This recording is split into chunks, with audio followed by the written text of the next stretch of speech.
In this episode of Get Real with Rajiv, I'm going to be talking about how do you handle disagreements in a family business where there are two generations involved. I'm also going to be talking about how do you solve the catch-22 situation of being able to hire people while not having the money to hire people. I'm also going to talk about the conflict that a lot of people face between pursuing their dreams and doing a job which feeds their survival. And finally, I'm going to be talking about how do you create content which has resonance and reach and is not surface level. If you want the answers to these questions, then tune into episode number 60 of Get Real with Rajiv.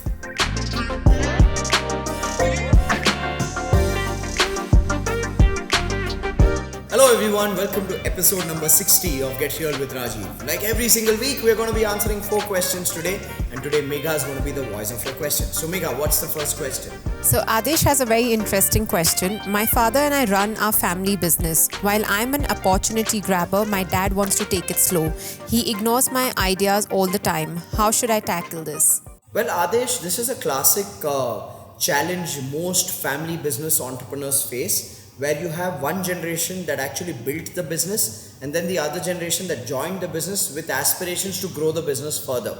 Now, what you need to understand firstly, Adesh, is have empathy for your dad's perspective, because he's gone through a certain journey, and if he wants to take things slow and if he is sort of a control freak, that won't be surprising to me, because that pattern is actually a demonstration of his way of protecting you from failures. Now, I'm not saying his approach of protecting you from failures is the right thing for him to do, but I'm giving you this perspective so that you understand where he's coming from, that he's not really a control freak or he's not really somebody who hates you and that's why discards your ideas and opinions. He's someone who's trying to protect you from failing, and he wants you to play safe from that perspective.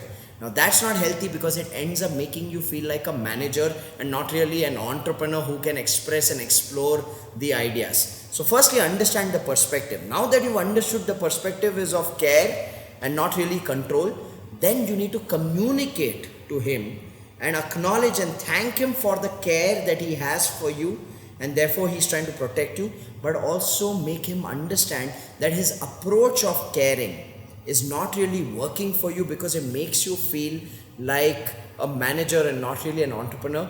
And what you would want from him, ask him what you want from him. Essentially, what you want from him is trust. What you want from him is space to explore, and what you want from him is understanding and support even if you fail, and not judgment. So the key is understand their perspective, acknowledge their perspective, and then express your perspective and ask for what you want. That would be the right way of creating that alignment as a family business. I hope that helps, Adesh. With that, let's go to the second question. So we have Mohammad Asif who's asking us, team building is costly and my business cannot afford it. So it's like a catch-22 situation. How do I deal with this issue? Well, Mohammad, let me give you a perspective. When entrepreneurs think about building a team, and they fall into this perspective that team building is expensive, it costs me money, we don't have the money, so what do? I'm feeling stuck. I always say that start by hiring that one next person. You don't have to mass hire one person. Now, if you're telling me, Rajiv, I don't even have the capacity to pay the salary of even one more person, then really ask yourself, where is the business going?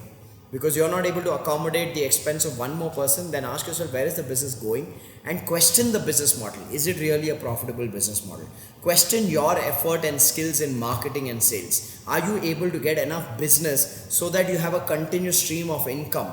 And if you are not putting in required effort and not getting the desired result from marketing and sales, then you personally need to focus on becoming a better marketer, becoming a better salesperson, not just from a skill point of view, even from a consistency of action point of view. Because I see a lot of entrepreneurs, especially solo entrepreneurs, they are more sucked into doing the work and servicing the client rather than getting more business, and that is unhealthy.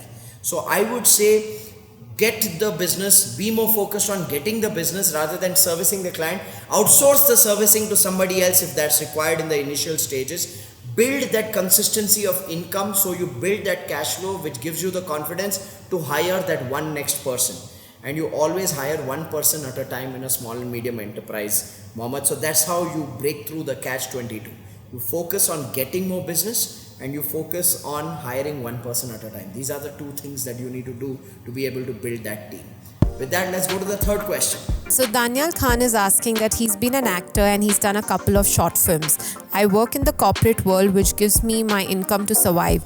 How do I balance my dreams and my survival because I can't quit? Well, how did this question land up in Get Real? I'm not an acting coach, but having said that, Daniel, I understand the conflict. I understand the conflict where the heart is like, pursue your dreams, be an actor. You probably watched the stories of people like Nawazuddin Siddiqui and Pankaj Tripathi on how they struggled, they gave up everything in life, and they came to Mumbai and they played side roles or filler roles where they were just in the frame without a dialogue delivery, and you feel like, am I playing safe and am I not doing what these legends have done, and should I just leave everything and pursue it? Well, I would say it's like this, Daniel. Acting is an art, and most people want to become actors not because of the love of the art. Most people want to become actors for the love of the glamour that acting brings with it.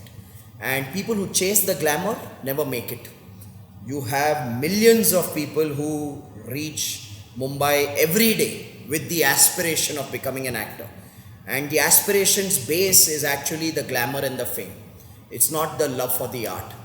Someone like you, Daniel, you need to ask yourself firstly, why acting?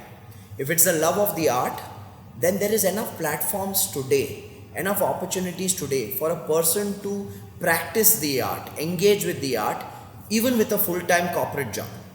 Do theatre, do stand-up comedy, do your own short films. And when you immerse yourself in the art and you enjoy the process of romanticizing with the art every day, eventually the opportunities will show up, ladies and gentlemen. So I want you to understand that, Daniel. Take that dialogue that Amir Khan said in the movie Secret Superstar, that you are like a bubble in that glass of soda. If you are amazing, you will pop up for sure. Okay? But in the process, don't make irrational decisions by calling it pursuing your passion. There will come a stage where you will have to make that irrational decision and quit that job and pursue that acting, but create the foundation and the base for it. That would be my recommendation, Daniel. I hope that makes sense. With that, let's go to the fourth and final question. We have Bharat, who said that he's been seeing all your marketing videos, and like you address it, it's all about value addition. And he has always tried identifying the needs or the problems of his target audience. No matter how much I try and identify those factors, I feel like my content is not strong enough, or rather just scratches the surface. How do I improve this? Well, Bharat, you've got the idea right. So you've understood the concept that marketing is about adding value, and you need to create videos and content that fulfills the needs, desires, problems, and pain points of your customer. So you've understood the concept of marketing. Now we are talking about the skill and ability, that you feel that your videos are surface level, they are not creating that kind of traction that you desire. So when it's about creating content that creates traction, that does not just come from understanding marketing, that actually comes from having depth in your domain. And I'll tell you, this is where I believe that depth is not created by learning video marketing or attending some course. Depth is created with the experience of doing what you are doing. So let's just say you're a business coach, okay? Your videos will resonate with people only if you have depth. And how do you build depth? You build depth only if you built a business of yourself and helped other people build their businesses. But if you just create videos with this framework of, okay, let me do videos on niche desires and problems, without building your own business or without having the experience of handholding other businesses owners and helping them become successful, then obviously your content will only scratch the surface and people won't resonate with it. So I would say do more. Okay, in terms of operational expertise, build the operational expertise, do more coaching, do more handholding, or do more of whatever you are creating videos about before even you expect your videos to take off. The secret to marketing is actually having depth, because people today are smart. Most people are just downloading content from Google or taking other trainers' content and creating videos. It's not going to help. People see through the depth, and the depth comes only with experience. So focus more on the doing side of it. And building that experience rather than expecting marketing to be the one thing that brings you the business. I hope that makes sense, Bharat. That's the hard journey, and that's the journey that most people don't want to take. So with that, we've come to the end of episode number 60 of Get Real with Rajiv.